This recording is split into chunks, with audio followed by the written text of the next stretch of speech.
Gold trusted gold buyers. మీరు తాకట్టు పెట్టిన బంగారాన్ని విడిపించి ఈ రోజు ఉన్న మార్కెట్ ధరకు కొనబడను.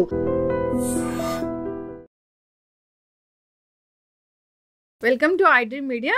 సో రాత్రి నిద్రించే ముందు గోరువెచ్చని నీటిని తీసుకోవాలి. ఇది మన ఆయుర్వేదంలో చెప్పబడింది. ఇది ఒక ప్రాచీన వైద్య విధానము. ఈ రెమెడీని పాటిస్తే చాలా రకాల అనారోగ్య సమస్యలకు చెక్ పెట్టవచ్చట. మరి దీని గురించి పూర్తి వివరాలు తెలుసుకుందాం. ఈరోజు మనతో పాటు ఉన్నారు ప్రముఖ ఆయుర్వేద వైద్య నిపుణులు ప్రొఫెసర్ డాక్టర్ టి వేణుగోపాలరావు గారు from Ojas Ayurvedic centre Chikkadpally. Doctor గారు నమస్తే. ధన్వంతరియే నమః. నమస్కారం. డాక్టర్ గారు, జనరల్గానే చెప్తూ ఉంటారు ఆయుర్వేదంలో చెప్పిన చిట్కాలన్నీ కూడా సో రూట్ కాజ్ ఏంటి దాన్ని ట్రీట్ చేస్తుంది.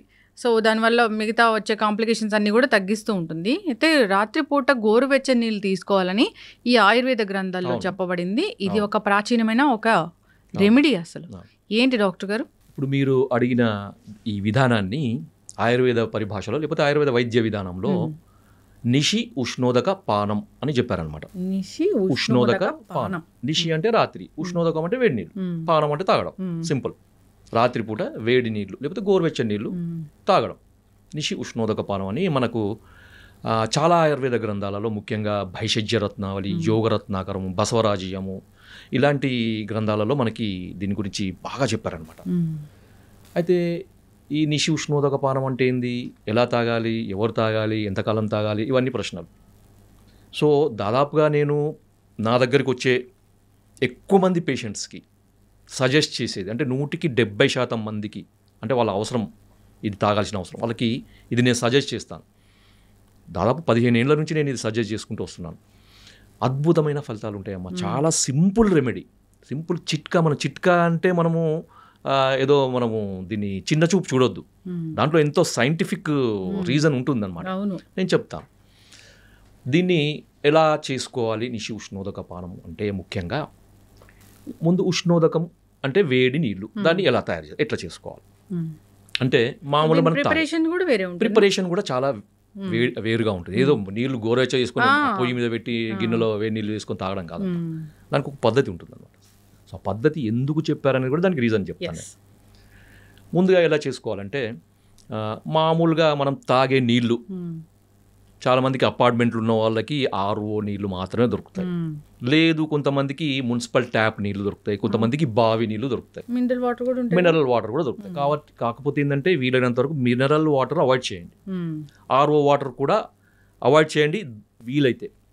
దీని కొరకు ఏం చేయాలంటే ఒక గ్లాసు నీళ్లు లేకపోతే 2 గ్లాసుల నీళ్లు తీసుకోండి. ఇప్పుడు నేను చెప్పిన నీళ్ళని తీసుకొని ఆ 2 గ్లాసుల నీళ్లు మరగపెట్టాలన్నమాట. ఎంతవరకు మరగపెట్టాలి అంటే 2 గ్లాసుల నీళ్లు అర గ్లాస్ అయ్యే వరకు మరగపెట్టాలి, లేకపోతే 4 కప్పుల నీళ్లు 1 కప్పు అయ్యే వరకు మరగపెట్టాలన్నమాట. ఇప్పుడు తీసుకోవాల్సింది ట్యాప్ వాటర్. ట్యాప్ వాటర్ అయితే చాలా మంచిది, ఎందుకంటే ట్యాప్ వాటర్ మనకి కృష్ణా వాటర్ కానీ మంజీరా వాటర్ కానీ మనకి నదుల నీళ్ళే దాదాపుగా మనకి మున్సిపల్ వాటర్ తీసుకుంటే మంచిది అనమాట. బావి నీళ్ళైనా మంచిదే. దీన్ని చతుర్భాగ అవశేష ఉష్ణోదకము అంటారు. అంటే ఒక భాగాన్ని 4 భాగాలు అయ్యే వరకు మరగబెట్టిన నీళ్ళు అనమాట. లేదు మాకు ఇంకా కొంచెం తొందర కావాలి, మాకు అంత టైం లేదంటే అర్ధ భాగ అవశేషం, అంటే 2 కప్పుల నీళ్ళు 1 కప్పు అయ్యే వరకు, లేకపోతే 1 గ్లాసు నీళ్ళు అర గ్లాస్ అయ్యే వరకు, అర్ధ భాగ అవశేషం. ఇంకా కొంచెం స్ట్రాంగ్గా కావాలంటే 8వ వంతు, అంటే 2 కప్పుల నీళ్ళు 1/2 కప్పు అయ్యే వరకు అలా కూడా తీసుకోవచ్చు. లేదు అంటే అర్ధ భాగం కానీ చతుర్భాగంగా అంటే 1/4 రెడ్యూస్ కానీ లేకపోతే హాఫ్ రెడ్యూస్ నీళ్లు కానీ మనం చేసుకోవచ్చు అనమాట. సో మరగబెట్టి సన్నటి మంట మీద మరగబెట్టేసింది. కొంచెం టైం పడుతుంది, కొంచెం టైం పట్టినా ఓపికగా చేసుకొని దీన్ని ఏం వడపోయాల్సిన అవసరం లేదు. దాన్ని డైరెక్ట్గా మనము తాగగలిగేంత వేడిగా ఉన్నప్పుడు మీరు టీ లాగా తాగేసేయండి. తాగగలిగేంత వేడిగా ఉన్నప్పుడు దీన్ని తాగాలన్నమాట. సార్ మరి ఇది ఎప్పుడు తాగాలి అంటే దీనికి ఒక పద్ధతి కూడా ఉంది, తయారు చేసుకునే పద్ధతి ప్లస్ తాగే విధానం. ఎప్పుడు అంటే రాత్రిపూట భోజనం చేసిన తర్వాత 2 గంటల గ్యాప్ ఇచ్చి తాగాలన్నమాట. ఎందుకు అంటే మనకు తీసుకున్న ఆహారము పూర్తిగా జీర్ణమయ్యి మనకి పొట్టలోకి వచ్చినప్పుడు ఇది తీసుకోవాలన్నమాట. సో అందుకని ఏంటంటే మనకి ఈ ఫుడ్తోని కలవడం జరగదు. మామూలు ఉదాహరణకి మీరు 7 గంటలకి లేకపోతే 8 గంటలకు మీరు రాత్రి డిన్నర్ చేస్తారనుకోండి, 10ంటికి తీసుకోండి. లేకపోతే కొంచెం ఎర్లీగానే తీసుకోవాల్సిన మీకు అనిపిస్తే 7 గంటలకు మీరు భోజనం చేసేసి 9 గంటల వరకు తీసుకొని మీరు ఒక 10 నిమిషాల తర్వాత పడుకోండి, లేకపోతే అర్ధ గంట తర్వాత పడుకోండి, మీ ఇష్టం. కానీ తిన్న తర్వాత మాత్రం అంటే రాత్రి డిన్నర్ తర్వాత మాత్రం ఒక 2 గంటల గ్యాప్ మాత్రం ఖచ్చితంగా ఇవ్వాలి. ఓకే, ఇది తీసుకునే టైము, మనం తయారు చేసుకునే పద్ధతి. రెండవది, సార్ మరి దీనివల్ల మనకు ఉపయోగాలు ఏంటి? అందరికీ మనకి డౌట్ కదా, మీరు తీసుకోమన్నారు మేము తీసుకుంటాం, కానీ దీనివల్ల ఏం సార్ మాకు ఏం బెనిఫిట్, ఎందుకు తీసుకోవాలి సార్, మాకేం పని లేదా అని అడుగుతారు కదా. చెప్తాను. దీనికి ఏంటంటే మొట్టమొదటి ఉపయోగం ఇది, నేను ఒక ఆయుర్వేద దీనికి సంబంధించిన ఒక శ్లోకాన్ని మీకు ఎక్స్ప్లెయిన్ చేస్తాను అనమాట. నా దగ్గర ఉంది అది. దీన్ని ఏమని చెప్పారంటే నిషి ఉష్ణోదక పానం శ్లేష్మ ఆమ మేధోగ్నం వస్తిశోధన దీపనం శ్వాసకాస జ్వరహరం పీతం ఉష్ణోదకం నిషి. దీంట్లో మనం గమనించాల్సింది ఏంటంటే ఆమదోషము, తర్వాత శ్లేష్మ దోషము, తర్వాత మేధోగ్నం, మేధస్సు అంటే ఫ్యాట్. ఎవరైతే ఇంతకుముందు నేను కొన్ని ఒబెసిటీకి వాడే మందులకు అనుగుణంగా అవి వాడుతూ కూడా రాత్రిపూట ఈ ఇప్పుడు నేను చెప్పిన విధానంలో వేడి నీళ్ళు కనుక తాగితే మనకి ఫ్యాట్ కూడా తగ్గుతుంది. ఖర్చు లేని వైద్యం అన్నమాట. కొంతమందికి ఏ మందు వాడడం సార్, ఎక్సర్సైజ్ చేయం, డైట్ చేయం, ఏదైనా టిప్ చెప్పండి అంటే ఇది చెప్తాను నేను. ఇంకొకటి ఏంటంటే శ్వాసకాస పీనసం, అంటే మనకి అలర్జిక్ రైనైటిస్, కొంతమంది లేవగానే తుమ్ములు, దగ్గు, ముక్కు కారడము, కళ్ళు ఎర్రబడి, తర్వాత అంత ఛాతీలో అంత శ్లేష్మ, వీళ్ళందరికీ కూడా ఉపయోగం అనమాట. రెగ్యులర్గా తాగండి. మీకు తీసుకునే మందులకు అడిషనల్గా ఇది కనుక మీరు చేస్తూ ఉంటే మీకు మందులు అద్భుతంగా పనిచేస్తాయి.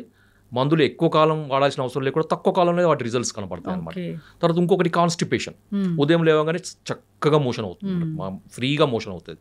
తర్వాత డే అంతా కూడా ఎనర్జెటిక్గా ఉంటారు అనమాట. ఎందుకంటే దీనికి ఆమదోషహరం అని చెప్పారు. ఆమం అంటే టాక్సిన్స్, అవి బయోటాక్సిన్స్, ఫుడ్ వల్ల వచ్చేవి, మెటబాలిక్ యాక్టివిటీలో వచ్చే టాక్సిన్స్, లేకపోతే రకరకాల టాక్సిన్స్ని మనమే ఆమదోషం కింద. ఆమదోషం అది పెద్ద టాపిక్ అది. సో ఆమదోషం ఉన్నప్పుడు శరీరంలో అంత బరువు, నీరసము, లేకపోతే ఎప్పుడు చిన్న పని చేసిన తొందరగా అలసిపోవడము, లెథర్జీగా ఉండడము, దేని మీద కాన్సన్ట్రేషన్ లేకపోవడము, కొంచెం పని చేసినా కూర్చోవాలనిపించడం, కూర్చున్న తర్వాత పడుకోవాలనిపించడం, పడుకున్న తర్వాత పూర్తిగా నిద్రలో జారుకోవాలనిపించడము, తర్వాత చిరాకు, చిన్నదానికి చిరాకు, ఏదైనా కొద్దిగా సౌండ్ విన్నా కానీ ఆయాసంలాగా రావడం, దడలాగా రావడం, కోపం రావడం, రెస్ట్లెస్నెస్, ఇవన్నీ ఉంటాయి అన్నమాట. ఇవన్నీ కూడా ఆమదోషానికి సంబంధించినవి. సో ఇవి తీసుకోవడం వల్ల ఏమంటే బాడీ డిటాక్స్ అవుతుంది, శరీరంలో ఉన్న మనకి టాక్సిన్స్ అన్నీ కూడా పోతాయి అన్నమాట. పోయి బ్లడ్ ప్యూరిఫై అవుతుంది, మన పేగులలో ఉండే మలం, చెత్త చెదారము, తర్వాత మలం, మన టాక్సిన్స్ అన్నీ కూడా బయటికి వెళ్ళిపోతాయి. వెళ్ళిపోయి మనకి రోజంతా హుషారుగా ఉండేటట్టు చూస్తుంది అన్నమాట. సింపుల్ రెమెడీ, చాలా సింపుల్ రెమెడీ. ఎంత మనకి దీనికి ఏమైనా ఖర్చు ఉందా? ఏం లేదు. నీళ్ళు తాగి పడుకోవడం, పాలు తాగే బదులు పాలు, కొంతమంది జ్యూస్లో తాగే అలవాటు ఉంటుంది, అవన్నీ మానేయండి. మీరు జస్ట్ ఒక నీళ్ళు తాగండి, వేడి నీళ్ళే తాగండి, ఖర్చు లేని పని తాగండి. మీరు ఇవన్నీ బెనిఫిట్స్ వస్తాయి. తర్వాత ఇంకొకటి ఏంటంటే కొంతమందికి స్కిన్ డ్రై అవుతుంది, ఇప్పుడు చలికాలం కదా, స్కిన్లో హైడ్రేషన్ కూడా అవుతుంది, చర్మం మొత్తం తేమగా ఉంటుంది, స్కిన్ కలర్ కూడా పెరుగుతుంది దీంతో. ఎందుకంటే టాక్సిన్స్ అన్ని పోతుంటాయి కదా, బ్లడ్ ప్యూరిఫై అవుతుంది కదా, స్కిన్ కూడా మంచిగా గ్లో పెరుగుతుంటుంది, చూడగానే ఏదో హెల్తీగా కనపడుతుంది, ముఖం కూడా తేజస్సుగా కనపడుతుంది. సో ఇన్ని బెనిఫిట్స్ ఉన్నాయి. తర్వాత ఇంకొకటి ఏంటంటే ఇది కొంతమందికి ఈ హెచ్డిఎల్ లెవెల్, ఎల్డిఎల్ లెవెల్, మనకి లిపిడ్ ప్రొఫైల్ అంటారు కదా, లిపిడ్ ప్రొఫైల్లో హెచ్డిఎల్ లెవెల్ మనకి తక్కువ ఉండడం, ఎల్డిఎల్ లెవెల్ ఎక్కువ ఉండడము, టోటల్ కొలెస్ట్రాల్ ఎక్కువగా ఉండడం, వీళ్ళకి కూడా ఇది వాడుతుంటే, ఆ మందులకు అడిషనల్గా వాడుతుంటే కూడా మంచి బెనిఫిట్స్ ఉంటాయి. సరే ఇవన్నీ చెప్పారు. మీరు ఇంట్రెస్ట్ ఉన్న వాళ్ళు ఈ పార్ట్ చూడండి, ఈ లాస్ట్ పార్ట్. ఇది కారణం చెప్తాను నేను ఎందుకు అని, ఎందుకు ఇది ఇంత అద్భుతంగా మీరు చెప్తున్నారు, దీని యొక్క ప్రాముఖ్యత ఏంటిది, అసలు దీని వెనకాల ఉన్న సైంటిఫిక్ రీజన్ ఏంటి. సింపుల్ అమ్మా, మనకి శరీరంలో స్రోతస్సులు అని ఉంటాయన్నమాట, నాడులు అని అంటారు. సూక్ష్మ నాడులు, స్థూల నాడులు అంటే సబ్టిల్, అంటే మనకి సూక్ష్మ అంటే సబ్టిల్గా ఉండే నాడులు అంటే మార్గాలు, పతాలు, వేస్, తర్వాత మనకి capillaries, blood vessels, capillaries, lymphatic డ్రైనేజ్కి సంబంధించినవి, తర్వాత వీన్స్, వీటి ఆర్టరీస్, నర్వ్ కండక్షన్ సంబంధించిన నర్వ్స్, వీటన్నిటిని కూడా మనం స్రోతస్సుల కింద తీసుకోవచ్చు. అవి కంటికి కనబడని వాటిని మనకి సన్నగా ఉండే వాటిని సూక్ష్మ స్రోతస్సులు అంటారు. స్థూల స్రోతస్సులు అంటే మనకి గ్యాస్ట్రో ఇంటెస్టైనల్ సిస్టంలో ఉండే మనకి పేగులు, తర్వాత ఇవన్నీ కూడా మనకి స్థూల స్రోతస్సుల కింద తీసుకోవచ్చు.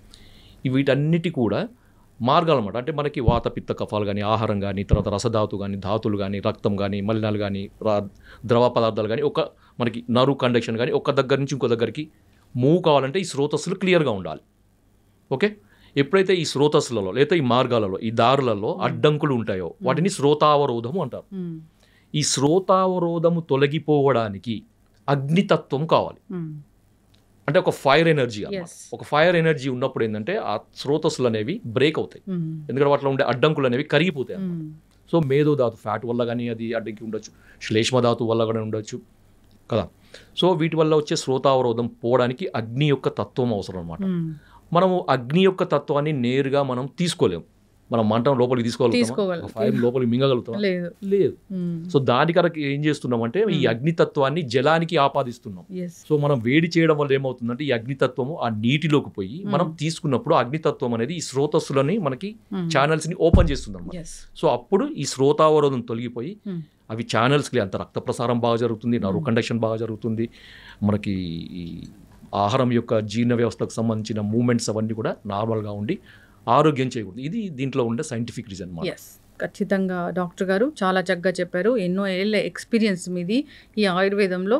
చాలామంది అంటే మాకు డయాబెటీస్ తగ్గింది, సోరియాసిస్ తగ్గింది, మేము వెయిట్ లాస్ అయ్యాము, సో మాకు గ్యాస్ట్రిక్ ఇష్యూస్ ఉంటే తగ్గాయి, ఇలా చెప్తూ ఉంటారు మీ దగ్గర వచ్చినప్పుడు. చాలామంది విన్నాను నేను. సో ఆయుర్వేదానికి ఇంకా ప్రాచుర్యం కావాలి, ఆయుర్వేదం ఇంకా జనాల్లోకి వెళ్ళాలి. మీరు మాకు రెగ్యులర్గా ఇంటర్వ్యూస్ ఇస్తూ ఉండండి. ఈ మాధ్యమాల ద్వారా చాలా చక్కటి ఇన్ఫర్మేషన్ అనేది వెళ్తూ ఉంటుంది.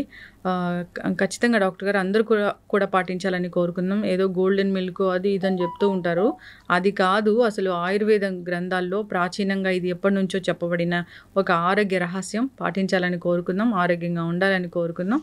ధన్యవాదాలు డాక్టర్ గారు. జై ఆయుర్వేద.